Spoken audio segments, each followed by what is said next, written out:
অতিরিক্ত মানসিক চাপে থাকলে আপনি কোনো কাজই ঠিকমতো করতে পারবেন না, কোনো কাজে আপনি ঠিকমতো ফোকাস দিতে পারবেন না। ছোট্ট একটা উদাহরণ দিয়ে আমি বুঝাই।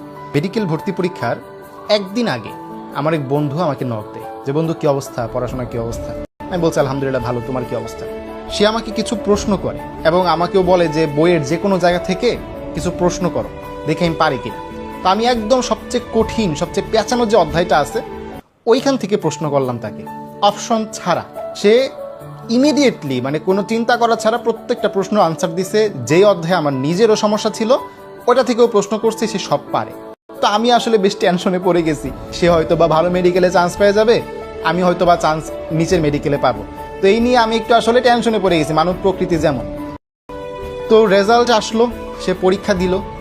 আমার মার্ক হইল 85.25, তার মার্ক হইল 55।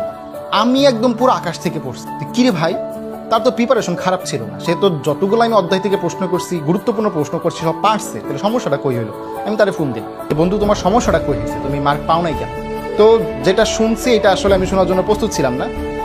পরীক্ষার হলে ঢোকার আগে তার আব্বু তাকে বলছে যে দেখো, এটাই কিন্তু শেষ সুযোগ, এরপরে তুমি যদি চান্স না পাও তাহলে কিন্তু আমার আর কিচ্ছু করার নাই, সব কিছু তোমার উপরে ছেড়ে দিলাম, এটাই শেষ।